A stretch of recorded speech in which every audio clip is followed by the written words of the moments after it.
very liberating not having to play.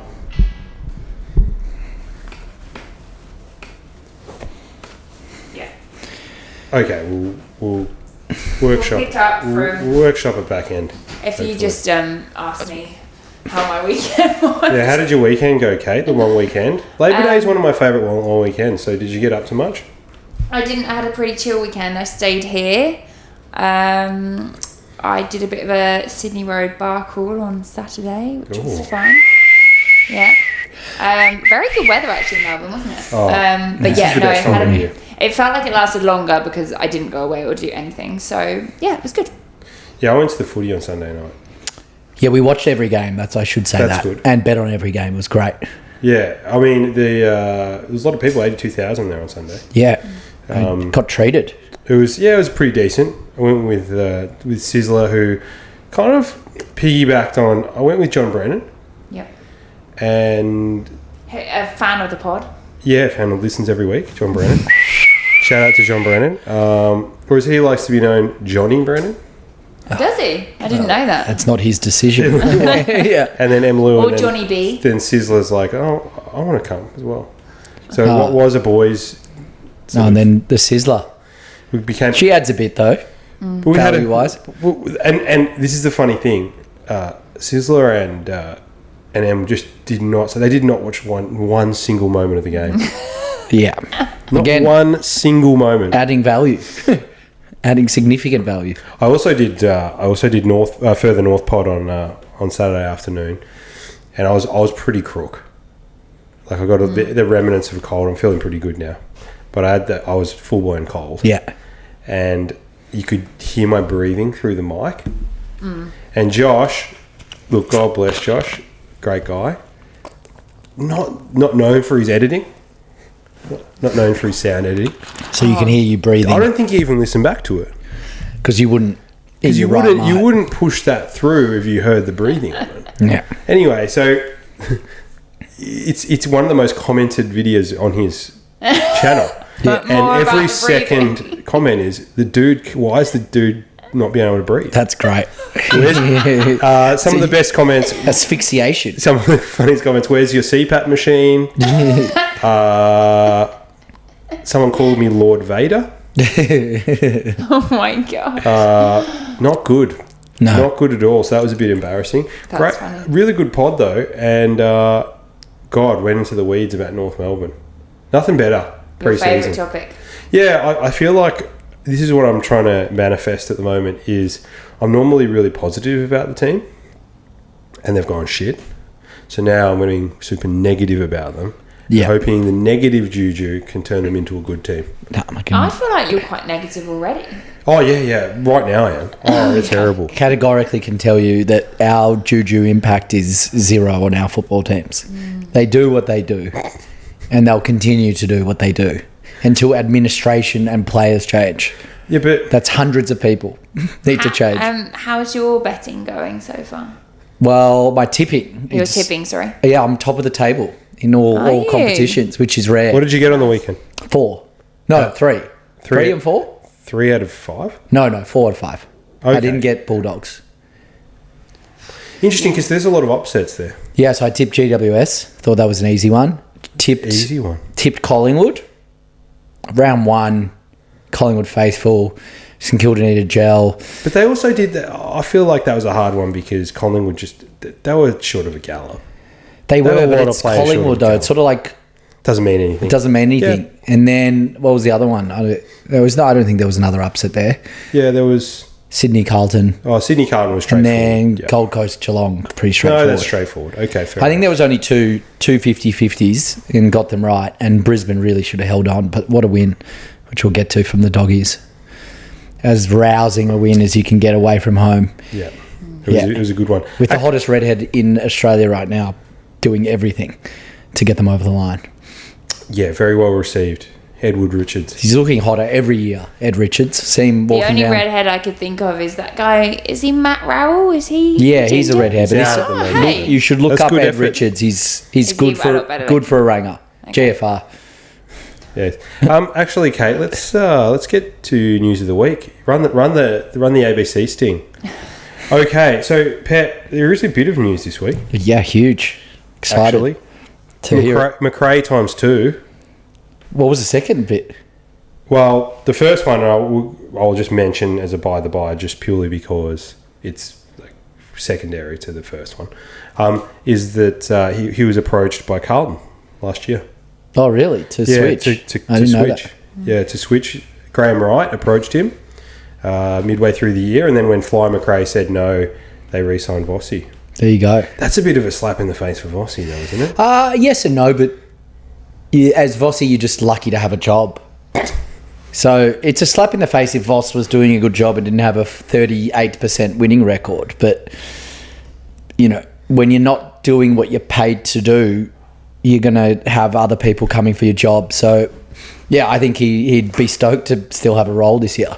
I'm kind of weirded out a little bit by Voss. Like, what is he good or is he bad? I mean, I guess he's bad. I think he's just average. Because if you look at they've made 3 final series out of his 6 years there. One of them was on pure momentum where they almost nearly won the flag. Yeah, it's just, I don't think the list is very good, but certainly doesn't get the most out of any of his lists.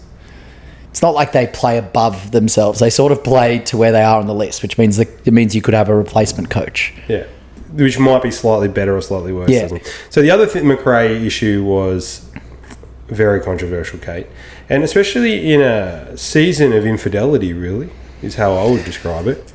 Yeah, but there hasn't been infidelity for like a couple of months, or at least alleged public infidelity. Yeah, well, there's been the remnants of infidelity and the stench, as you called it, but this is the next public infidelity. And now I will admit that he has publicly denied any of the rumours that came out, which is fair enough, and we take him at his word. But there were rumours flying around about Fly McRae being unfaithful to his second wife, and it became so bad that he had to talk to the playing group about it, just to say, hey guys, there's some stuff floating around about me. It's not true. Keep your mind in the game. Well, like, is that really going to affect the team though? If there's a rumor about Fly McRae rolling around? It really depends, like who he slept with, because although it's a rumor, although it might never come out for now, there's enough sources that claim this is very far from a rumor. And the main claim here is that the staffer is the daughter of a former player. So that's where where there's potential ties into teammates or family of teammates or things like that, then there's an impact potentially to the team. Much younger as well. Yeah, much younger, 22. There are layers to it. I'm always sceptical because this didn't come as... the only guaranteed way to know a rumour is true, Pet, and this is in my opinion, is it has to come through a screenshot of a group chat. No other way. There's no other way for it to be real. Because if it doesn't come as a screenshot to a group chat, which subsequently turns up in another group chat, can't be real. Yeah, look, I think this one, the difference between this one was that it's not only screenshot. There's a lot of reported sources, but you're right. The screenshot, and they didn't hear it from me, is usually the only way that you can validate that something's real. It also... What I find fascinating about most of the screenshot rumors is it appears they're on like some iPhone 9 always. Like it's the oldest version of WhatsApp and the oldest version of Messenger. They've always got 10% battery. They can't upgrade to like the newest looking version. It's like using old emojis. It's incredible that all those screenshots are done there. I have a hunch that this he's telling the truth. Well, what do you think of that? Well, that's your hunch versus... But you think I'm wrong? I do think you're wrong, yeah. There's enough people... Maybe I'm too gullible. I just think if he's front-footing it and telling people, he's bringing it up with people. This is how... Yeah, this is PR 101. Okay. If you need to block, you need to tackle, you need to address things head on, because then otherwise they sit there as rumours for the rest of the year. Yeah. But at least he can say, point to the fact that, he's already addressed that. So even if it gets asked and brought up again, he goes, I've addressed that. Also, there's two ways to address these things, right? There's the head in the sand, BAU, okay? Don't even acknowledge Like Lockie them. Neal. No, well, he acknowledged them. Well, eventually, yeah. No, eventually. Like, I'm saying, like, 6 months before, I'm sure, Yeah. Yeah, fair. There are other examples, but like Jamar is another one. Never really came out and addressed any of the rumours about him. Yeah. And just kept on keeping on. The issue is reporters, like, maybe in the past, not stayed out of, but, like, maybe asked a few personal life questions, and then that was it. But you can't get away with that these days. Yeah, and then there's also there's the head-on option, which some people think sort of breaks the news cycle a little bit, and then it's like, okay, that rumour's done, we'll move on to the next thing, which is a fair point. But there's an old adage, deny, deflect, reaccuse. Deny, deflect, reaccuse. Works every time. So you come out and you say, it wasn't me, I think there's some issue going on in the media. Actually, it's your fault, media. You are the one that's bringing this up. And the other thing you need to do if you're going to go head on, which they allegedly have done, again, we can't confirm or deny anything, is you sign, non-disclosures. NDAs, it's very famous in the celebrity, in the sporting world. Little bit of hush money, an NDA, and then you can be as front foot and as head on as you want to be, because the chances of the impacted coming out and sacrificing their hush money is very, very low. There you go. Very low. Heard it first here. Unfortunately. Yeah, great insight, thank So you. the second thing we came up this week, Pat, is this Doherty Dan Does Footy situation. Kate, what happened was secondary to or post the game against Carlton versus Sydney, Sam Doherty said his good friend Daniel Gorringe, obviously famous for the Dan Does Footy podcast and also just Dan Does Footy anyway, a voice note. And it's fair to say he slammed the Carlton side. Yeah. He used expletives. He was aggressive. He harked back to years previously about this always happening and this is typical effing Blues, about basically the way they played. Now, he sent that as a personal voice note to Dan, just to let Dan know how he felt, give Dan a little bit of extra kind of ideas about how to approach it on the podcast, and Dan ends up just playing the voice note on his podcast. It's bold. It's a bold strategy. Without the express consent of Sam Doherty. Oh, wow. So Sam Doherty's on the Dan Does Footy podcast, which is the most popular football podcast by far in the industry, and we're third, if you're wondering. It is just Sam Doherty blowing up at the Blues, and there's been a bit of backlash about this one. Yeah, there has. Dan, he's had to come out and apologise. Really? He actually has been told his services are no longer needed for some club functions that were this week, so he's lost a little bit of revenue from it. And look, the media is kind of coming out and being quite, how would I put it, derogatory towards Dan and his actions in this case. It was careless. Yeah, I think when you push the boundaries of, edgy and in your face and very funny content, you probably, think very similar to Barstool Sports and Dan Portnoy, that you can pretty much get away with it. You're Teflon. It's non-stick. Yeah. Nothing can stick. But, that's probably when you're driving all of it, or there's, willing participants. As soon as there's unwilling participants, it's unfortunate, but it was quite... It was probably one of the more unprofessional things to do. I'm sure done, obviously, purely for entertainment purposes, but cooks Sam Doherty a lot. And you never, ever want any of your private WhatsApps being aired unless you're sitting there and you've given the nod. Yeah. That would ruin a lot of people. Do you think he's handled the situation as well as he could have after? I don't know. I don't know how he's handled the situation, Chief. Dan? Yeah. Yeah. He just came out and said he made a mistake. he wasn't super apologetic about it. No. It's one of those kind of empty... Got to do what you got to do. Instagram apologies. I don't think he really means it. I think he's more annoyed at himself that he's probably thrown Sam under the bus rather than done some sort of like egregious journalistic mistake, which is kind of what a lot of people are painting it as. There's a lot of people in traditional media who have been highly critical of Dan on a number of occasions, not just for this. But I also think there's a lot of people out there who don't want Dan to succeed because they're from traditional media. There is always jealousy. Because they feel... And he is provocative, isn't he? And like, that's his point. I suppose it would be a shame if something like this changed the way he delivered content. I don't think it will. Because that's his whole brand. He just needs to get Sam Doherty a bit of extra cash somehow, and then the whole world will be righted. Yeah, you know, we'll just give him $5,000. Just before we go to the actual games, Pat, the rule changes this year. What did you have you made anything of the rule changes? So, Kate, there's been a few rule changes, nothing too crazy. Last touch out of bounds. They've made some changes to the ruck rule. The last touch out of bounds, I think, has been okay. It's been okay because it's pointless because most of the touches have been completely impossible. Like it hasn't been a clear possession prior, so they haven't actually awarded the free kick that often. So largely, I guess you could say the rule's been okay, but why is it there in the first place? Is still when there was no serious problem there. But again, hasn't had that big an impact. But I think the ruck rules, look, it's okay. Like the scoring in the first 3 games or whatever of the round was quite a bit up.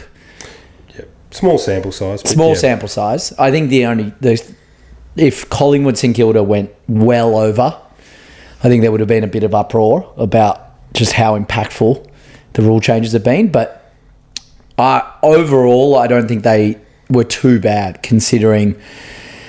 Yeah, at the end of the day, once the ball's bounced and once the ball isn't bounced, you sort of forget once you're in the contest. And the fact that I was really worried about the out of bounds rule and it didn't really have an impact. Yeah, same. I was actually concerned about how it would go, but I think it's been largely very... They're afraid to make a call, which is great. Yeah, that's what you want. But also, I think what it's actually done is it's given the umpires the ability to just pay the deliberates because it's not deliberate anymore. It's just last touch. So it's actually taken a lot of pressure off the umpires because I think there were some that didn't really understand the insufficient intent. Yes, and now they probably do. Yeah, I think that's fair. So it might end up being like one of those really dumb moments that end up working for the AFL. Yeah, the ruck rule... I mean, it seems like the centre bounce is working a little bit better than what it was, as in they're clearer. Yeah, but how much do you change the rules though? Like there is in every sport, there is just a bit of tradition, and this is how it's done. It's not efficient, it's not pretty, but like this is the sport. That was the rules of the sport as it was made. I don't think we've gone there yet, but like that's the worry with all of these changes as well. Is how far away do you get from the original version? I've said this from day dot. At what point do you're actually changing the very fabric of the... Well, that's it. And so, because if you get away with this, then you get away with that, then you get away with this, and you're like, oh, we've only done 30 minor rule changes, but you're watching a different sport. Potentially. Big time. So, still not there yet, but let's hope I'm looking forward to the spate of PCL injuries. Yes. Mid-year because of the rucks just jumping into each other. Yeah. Kate, let's go to the games. Pet, this was... We'll go through them pretty quick. Pretty straightforward, except for a couple. What a withering third quarter from the Swans. 12 goals. It was the third highest score in a quarter of all time. And Carlton kicked 4. Carlton kicked 4. Carlton kicked 16 goals in the quarter. It was 100 and something points in the quarter. Carlton were up by 22. Dan Does Footy was calling for the flag. And then Sydney won by 60 after a 75 or whatever point third term where everyone kicked a goal. They kicked 12 goals, 3 in the third quarter. It was such a crazy display of scoring. I haven't seen it for a very long time. Actually, Bombers versus Suns was the one. He kicked 90 points in the quarter, I remember that. Kyle Reimers back in his heyday. I look at the end of the day, I don't think we learnt that much from the game though. Errol Goulden was unbelievable. Isaac Heaney and Chad Warner were unbelievable. And in the second half more, but Errol Goodwin was good the whole game. And the Blues collapsed with any pressure put on their game plan, which is still a heavily contested game plan. Charlie Kerner kicked 3, but really didn't. He kicked 2 late ones. Like, he was ineffectual. I don't think he really had that much fine. to do. It's all midfield, all clearly a better game plan and coach team this year. And they were supposed to win by 5 goals, and they won by 10. Charlie's time will come, but I do think that the interest, I think, from everybody else is if the Swans get that sort of ball movement happening regularly, because the whispers coming out of the club are that they want to be quote-unquote box office. Yeah. They want to be drawing fans into the footy, and they want to play that style of footy basically the whole time. If that is the case, then we're in for a good, fun season. Whether it's a sustainable season, I don't know. But one thing that got me is the handball. Yes. The handball was electric. Now, Errol Goulden missed a lot of the first bit of the season, didn't he, last year? Last year, he missed the first 14 rounds. Yeah, so my issue with the Sydney is that everything works if those 3 players are in there. One of them goes, and then they're just a middle-of-the-pack team. They will be super reliant. And you can say that about a lot of teams, but the drop-off in their midfield from those 3 players means as we said in the pre-season predictions, they will be in a lot of games as long as those 3 players are there. But if it's 2 of 3 or 1 of 3, I go into that and I still can beat their forward line and I can still beat their midfield. But they look dangerous. Yeah. To your point, whether they challenge the top 4 is a different thing. Carlton, look, same old Carlton, really. There's nothing really Bottom 6, changed. nothing changed. I think also something that's been pointed out is they never really were supposed to win this game. No.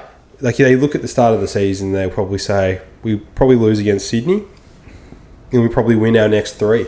And they're still in that space. Yes, they lost by a little bit more than they probably thought they should, but they also didn't think they would be ahead at half time. So, yeah.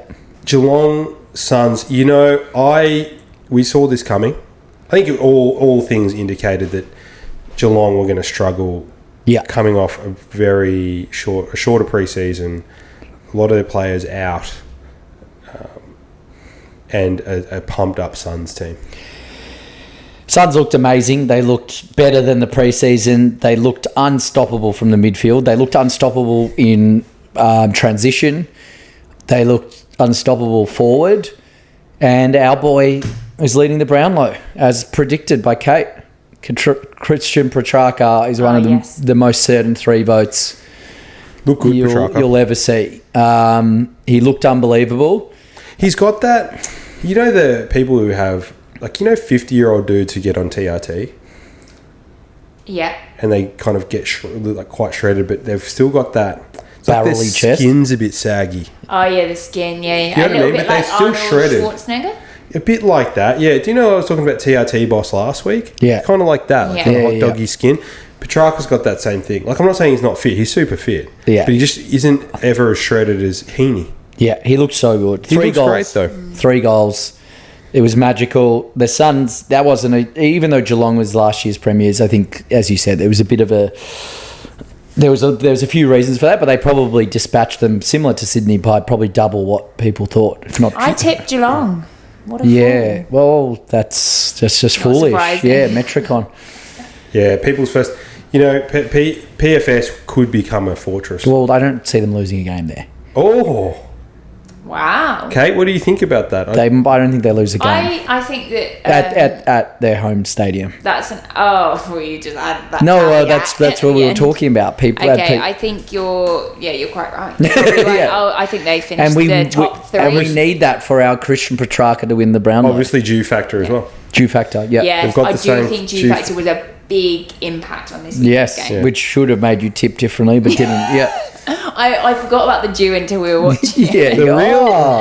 The real interesting thing here is how, obviously they played well. Geelong were down by 85 points in the third quarter. Yeah, it's crazy. You just don't see Geelong getting beaten up like that very often. No. That's what was interesting about this game. That was fun. I think everybody thought that Suns were a good chance, but I don't think people thought they would beat them by No, they 10 were. goals. It was a bit of a training drill. it's obviously not panic stations for Geelong. No. They go back to Cardinia Park. They play Freo this week. So Freo have got an okay record down there. But they get Cameron and they get Dangerfield back, who are two big ins. It's not panic stations yet, but it's not a good look first game getting pumped like that. Not Even 85. if you lose by 4 goals. That's the sort of Essendon North sort of territory there. Yeah. But Petrarch looked good. Next, we go to Giant Stadium. Yeah. Two expansion teams. Small boil over, but I mean, got it. It was the package. Package was 6-3. So I was actually going to send you, just a picture of a package, not the package, but a package. He kicked 5 goals. Something. It was delivered. Dare I say, vintage Jake Stringer? It was vintage Jake Stringer, and again, Hawthorn showed to me why I can't rate them in any top echelon. Their midfield does not win many contests, and when you're always having to be the team that plays from the back line only, and you're having still to rely on Jack Gunston at 68 years old. I don't like. Yeah, there needs to be another recipe there. I don't disagree. I actually think their backline's not too bad, but they conceded 120 points. But yeah, you're right. They're relying on guys like Harry Morrison. Yeah, Finn McGuinness. McGuinness is a decent player. There's a lot of decent players there. Yeah, but they're not. I'm not saying they're not decent. I'm just saying that midfield's like knocking my socks off. No. It's so beatable, and there's a reason why I think the Dons can knock them off this week. Like you just need to beat them in the midfield, and you're a chance. Do you think you can beat them in the mids? I think we can beat them in the mids. So do you think the midfield of Merritt, Parrish, Durham, Caldwell, Greasy. And then Blackiston in the ruck,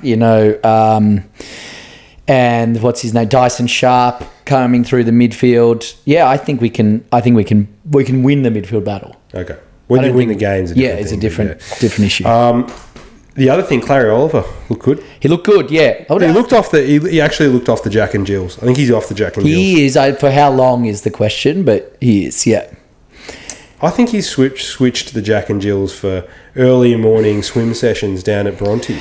Maybe, but when you get halfway through the year and you're feeling a bit of the niggles, that's when the Jack and Jill start to Is that where you potentially go to one Ravisi's rooftop? Correct, absolutely. And he will be very much noticeable and noticed. So, but no, he played well. Both Petrarch and Oliver needed to leave Melbourne. It was a win-win. Melbourne needed a fresh start, and both of them can still play footy. I think Petrarch is a level or two above. Actually, a good weekend for the Melbourne alumni. Yeah, obviously, correct. Those two guys won, and then Goodwin is assistant coach at Sydney. Yeah. And he looked to be... he looked happy. I mean, probably some of his gambling debts have been paid off. Who knows? Pretty happy with life. This was game of the round, was Bulldogs versus Lions. One of the best games you'll ever see. Game of the year. One of the best games you'll ever see, Kate. Game of the year potential. We had everyone at the 40th cheering Bulldogs plus 20.5 as well. So that was a very fun cheer for them. I'm still shocked that Bulldogs won. These were the games they lost last year. I don't even remember. They had about 6 of these games where there were shootouts. They would hit the lead or get a goal down with 5 minutes, 10 minutes or 15 minutes to play, and then Gold Coast or Brisbane or some other team would win by 2 goals. And I thought the exact same thing was going to happen. But instead, Ed Richards, Bontempelli, just incredible. Fraser. Like, Ed Richards he was last year, but everyone said he hasn't done it enough. If he plays like this year, he's a top 10 player comfortably in the AFL. Look, Champion Data have him as top 2 right now. He's a freak. He's a freak show. He kicks goals. He doesn't miss kicks. He does not miss the target. Yeah, he's really... I love Ed Richards. And love the way he goes about it as well. Yeah. Very little fuss. Very little fuss. And look, Brisbane didn't lose any fans, as we say, and they probably should have held on. Yeah, but I think if you look at this was a bad loss for Brisbane in multiple ways. I think the first thing is it wasn't like the Bulldogs were winning how they won last year, which is by Norton, by Darcy just bombing on teams. Those guys played all right. Norton had a very good last quarter, caused a lot of spillages, kicked a go-ahead goal. Darcy didn't do that much. Nah, what did he kick 2? So I think it's great that he didn't have his best game and they're still right there Absolutely. against the reigning premier. McCluggage did his calf, so he's going to be out for 6. Yeah, that's big. Harris Andrews spinning back fist Artie Jones knocked him out. He's got 3 weeks. Darcy Gardner forearm smash to Norton's face gets a week. Bailey gets a week for elbowing someone in the back of the head. Casualties. It's bad news for them. Yeah, it's there. an on-field battalion. It is. Yeah. And so they're playing the Swans this week, and we're going to learn something. We are. That's an We're gonna interesting learn game to something tip. about this one. Yeah. So I mean, as you say though, but it's. I feel like Brisbane make the top 6, and I'm still going to back them in Absolutely. to win the flag. So I don't think they have to win 18 games in the regular season. I think they win 15, and they're kind of okay. That's fine. I So agree. one loss here and there is not going to be a big deal. So we go to the Sunday match. Geez, I'll tell you one thing, Pet. Going to a ground when it's 25 degrees and still light at 7 o'clock, It's just perfection. it's amazing. Only in early March, Most Kate. of it. We've only got a month left. Only in early March. I think the best thing for me this game was that it wasn't a shootout in the end. And there was a bit more of the old school. This is the one thing I don't like about the new rules if they keep trending the scores up is there's something about goals being worth a lot that makes footy really interesting. When the game gets to 130 to 110, it sort of diminishes the value of the goal a bit. But in the end, this was 80 to 70 or something similar. Yeah. Like that's good old-fashioned footy where a goal can swing the match with 10 minutes remaining as opposed to, there's 10 minutes, someone can kick 6. I think the biggest thing for me is I think obviously Nick Dacos is an unbelievable player, but I've always had a few ahead of him. In fact, I've sort of had him more in the 5 or 6 range in the league. I think what he did on the weekend, because I think there was a lot of eyeballs because it was the last match and St Kilda with their... I don't think he kicked a goal, but his ability to make decisions under pressure, I think, was probably the best in the whole round and the best I've seen for a long time. In contests where most people would give the first option or the second option, he always found the right option. It was someone you didn't even see running past or wait 1 second and just draw another player in and just get a player free. And those types of decisions is the difference between Collingwood winning and losing that game. Hips don't lie either. No. Shakira said it, and she was right. And Josh Dacos' brother. He does it as well. It's just, you can't tackle him. He's very evasive. Slippery. He's slippery. Very slippery. One thing, he's not greasy though. No, but just slippery. Just slippery. One thing about him is when he first came onto the scene, I thought, look, he's a bit of a front runner. He's a good kick, but he just does a lot of shit, and I'm like, it's very arsey. Like I don't. Yeah. He's kicked a goal out of his ass. Fair enough, but he's not going to be able to do that every week. But he does do it every week. He does. He's getting better. And he does hit these ridiculous targets every week. And he does evade 5 tackles. And he sets up goals. And he just does it when the pressure's on. So, no, he's top 3 for sure. No, he is. That game was phenomenal. top 3. And it He's wasn't a a 1-2 special. No. Josh Dacos has probably taken on that role almost of being able to get the cheap handball out the back. Now Nick's being asked to play even more sort of in the trenches, and he's just as good a player. Which I don't like. You got to give him a little bit of time outside of the contest. You got to look after him. Yeah, both. He'll do both. But anyway, they needed the W. One thing, there's a couple of things about this. First off, McRae is some sort of genius apparently because he doesn't play Pendlebury for the first 20 minutes of the game. It's like, it's not that interesting. No. Like, they did it with Papley in the first And game. Pendlebury is just a freak. It's got nothing to do with McRae. Pendlebury's one of the greatest players of all time. Like that's just the long and the short of it. Yeah, he just makes it all count. The other thing I noticed is that numbers-wise, St Kilda dominated this game. Yeah. And it was just poised under pressure, which got Collingwood the win in the end. Yeah. St Kilda had all the opportunities, but they shat the bed. Yeah. Gel. They need a gel. Do we need to? I mean, is it industrial cleaner time down there? It is MCG. for Nads's second half. Like Yeah. Nads looked like he was going to win 9 Brownlows in the first quarter, and then they had to throw him into taking kickouts. Can he deal with the tag? Well, they had to put him to take kickouts, And before that, he got 2 touches. There's all these fantasy football, like Supercoach people going, get him to take the kick out. And he did. And he got one stream, he got 4 possessions in a row to finally sort of get back into acceptable territory. But, yeah, he'll need to learn to do it. Something Nick Dacos has learned on the go and learnt it well. So we'll see. Let's go to what are we doing here for the week. Okay, what are we doing here, Pat? What have you got this week? Well, I've got my what are we doing here, and I might share my low-key cooking, and they're sort of turning this little segment into a little sauna and ice bath review. So I'm a big Inner Studio fan. Me too. But I was convinced to go try. I actually went just before our pod today to Sauna Goose. Oh, I've been. Yeah. Where's Sauna Goose? It's in Brunswick. Yeah. That's it's a certain producer's territory. Yes. Bit of a pop-up vibe. I like it, but it's so north side. Like, yeah. It just doesn't compare for me to Inner Studio. So like, it's a wank, basically. I get what they're trying to do, and like it would own. This is my issue with it, and I still enjoy it. I want to say, but my issue with it is when I compare it to something like Inner Studio, I just don't think it's in the same realm. No, but I know are they trying to be in the same They're realm? not, but they're like, to me though, that's where.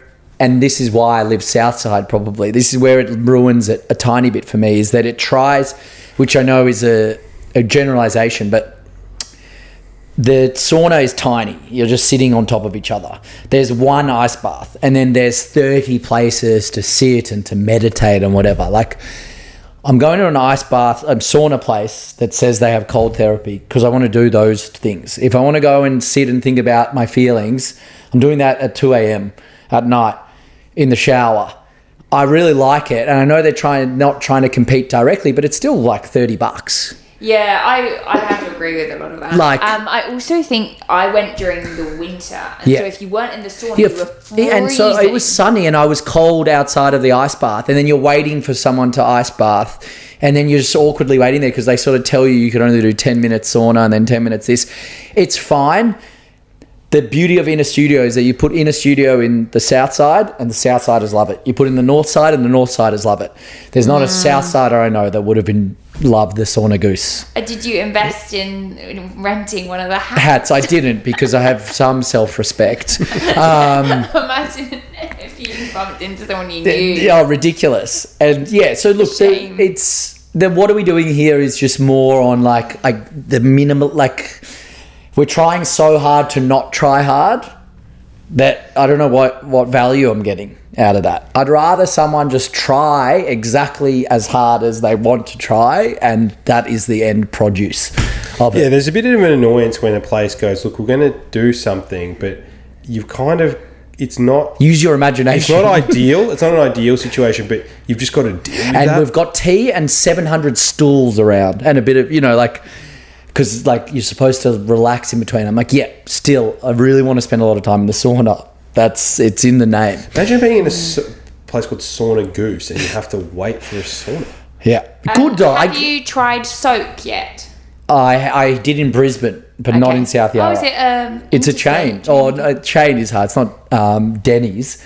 But it is a franchise. Yeah. And any good? Fine. Because that's down your way, isn't it? Yeah, it is. So the issue with that one, even though I haven't tried the South Yarra, but I heard it's similar, is it's maybe a bit too communal, as in there's too many baths and everything. Right, okay. What are you inferring something by that? Or? No, I just I'm trying to work out what you're trying to say. Well, what I'm trying to say is he just wants one. I just want... No, you don't want one. I thought you said you didn't want one from... No, I want Goose. one big one. One big one. So you're forced to socialise with other people. Well, you're sort of forced to separate, and then like there's a bit more of a party vibe. It needs to find the perfect balance between premium and communal. And I know that's hard. Inner Studio does that for me. And Inner have just opened... In South Yarra. Not as good. Will that be... Much more money spent on the fit out for less impact. It's too spread out. Interesting. I would like to try it. I like the Inner Studio. Everything's in the V. In the V. Anyway, what are we doing here? Sauna Goose, although still a great establishment. Hopefully their owners aren't listening. That's a good one. Yeah. My one's World War, Pat. Yeah, it's not ideal. Well, what are we- now what- you make Ron look extremely shallow. What are we Petty and just mind it. Like I had a good. Like I feel great. What are we doing here, World War? I just, from a selfish point of view, I'm paying more for petrol. Yeah, and it's only going to go up. From what I've learnt over the weekend. Now, look, I was going to talk to Kate about this off air because I know Kate loves talking about geopolitics, and we've talked for many hours about sub-Saharan Africa and the Middle East and areas of Southeast Asia. Yeah, it's one of her favourite topics. So, look, I had to shut Kate up before I came about the world geopolitical issues that are going on at the moment. But the Strait of Hormuz is closed down. Great Strait when it's up and running. When it's up and running, they get stuff going through. Yeah, Hormuz, Flemington, Bass, top 3 straits. Yeah. Right up there. Yeah. Right up there. And you know what? I didn't realise this. And when I say I didn't realise, I didn't even think about it because I didn't even know before this that the Strait of Hormuz even existed. Yeah. So the one thing is oil, fertiliser. So there's going to be some issues with fertilising sort of plants and whatnot. It's a shit show over there. Yeah, we're in a... It's... Yeah. I agree with you. World War's not ideal. We don't need war. And why? But why? Why are we doing it? Because people are scared of weapons of mass destruction like they always have been. And people have egos and countries have egos and, being a world power is important, and the balance of where the world powers are and how willing they are to attack each other is important as well. And we're just pawns in this little game of risk. And it is giving a little bit of the COVID vibes, I would say, in terms of the nervous energy here. And we were talking about it at work today. I think there are less cars on the road this week, and I think it's because people are conserving their... Yep, crazy. That's nuts when you think about it. So part of this, what are we doing? There are people hoarding fuel. Yeah, no, in tankers. There are people hoarding fuel. There are people driving to the service station with 15 jerry cans and then filling them up with diesel and putting them on the top of their Land Cruisers. It's not going to get to that point, is it? We again, pawns. This is toilet paper all over again. We are pawns. Yeah. This is toilet paper all over again. Yeah. At least, I guess, with fuel, it means something. Like it's actually usable in the apocalypse when it comes. So I get that. Yeah. So yeah, what are we doing here, World War? Second thing, let's go to low-key cooking. Pet. Come to me last. I've forgotten. Kate, what have you... can I say public holiday? Is that an easy one?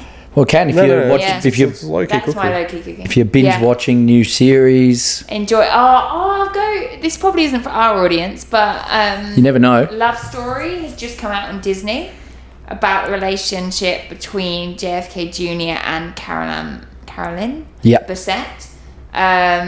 Hey, if you're interested in that kind of thing, very bingeable, get on there. Yeah, I don't think... I have a feeling that Owen Wiles... Maybe. No. Yeah. We'll Maybe see not, though. Owen. Again, he's an enigma. Hey, Hijack with Idris Elba.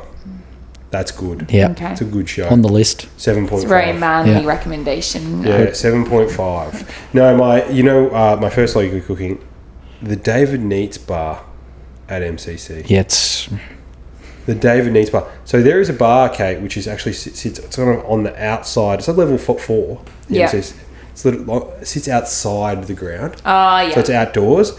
And with the sun setting behind you, Beautiful. the You went there, did city you? in the background, it's gorgeous. knocking the top off a gorgeous. few. So you or- can't see the field, No. No.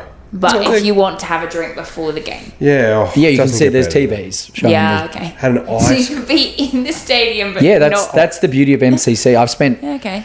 like 30% of I spent 50% of my time not out on the seats in the MCC. So good. That the bars is are so just, it's crazy, funny but to it's me. it's just the vibe. Okay. And 30, I would say, yeah, knocking the top off of an Asahi there. It's Just 25 gorgeous. degrees, Gorgeous. sun setting in the background. I mean, that's where you want. 82,000 people there. Gorgeous. Life's good. Yeah. Life's really, really good. Anything more, Pet? No, I'll save a I actually wanted won't to force ask one. you. We haven't talked about the Grand Prix, but did everything Oh, did the yeah. activation go Yeah, well? it went really well. We bumped out today. It was a 6-hour bump out. I didn't have to do it, thank God, because I did the bump in. But Who did the bump out today? David and your brother, Dylan. Amazing feedback. Long lines I saw throughout the whole weekend. And yeah, pickleballs, it's here to stay. Yeah, it's not even low-key How was cooking. turn It's just 8? cooking. How was turn 8? Great turn. Right up there and right in between 7 and 9 for me, but it's a really good turn. Yeah.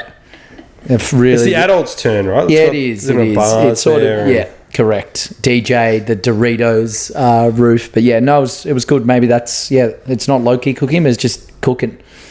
Let's talk about Kate's game of the week. Kate, who have you got? Let's do some Yes, we tipping talk here. about my tips Yeah, because yeah. I would quite Yes. like some advice actually. So first game is going to be Richmond Carlton. Yeah, I have gone for Carlton Yeah, to that's- win this because I know notoriously Richmond are really bad, aren't they? Yep, Carlton's so I'm good. going for Carlton. This is quite a big bet. 40 points. I like it. I think you should stick. Confident? I think you think should they'll stick come with back. it. I think they'll bounce back as I well. think they'll come back. Then I've And gone one more. Hawthorn to beat you guys. Yeah, I think that's a safe bet, but I think we can get the job done. That's at the G. Okay. Then I've gone Bulldogs to win against who are they playing? I can't remember. Give us that one and then one more. Bulldogs GWS. Oh, that's It's a tough game. wow. They don't like each other. Oh, is that going to be There's tough? a Okay. big Love that rivalry. one. One more. And then Fremantle against. Well, I've tipped Fremantle against Geelong. Oh, I don't mind Is it. that But Geelong? it's at Geelong. I don't mind that. I like where Kate's heads at this week.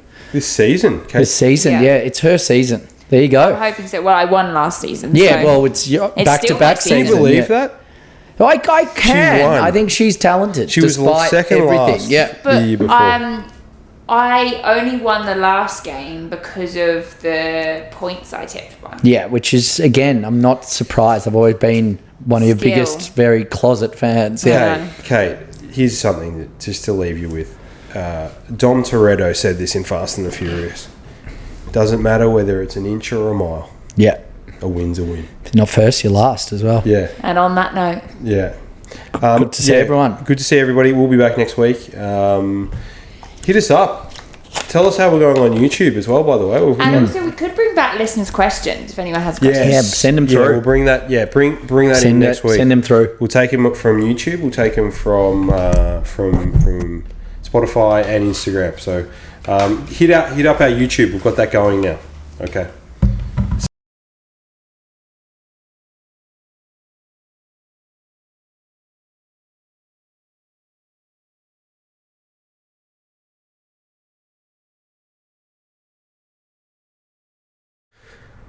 Thanks for watching From the Outer Podcast. If you could like and subscribe, it helps us a lot to continue to create all of this amazing content that you know and love. See you next time.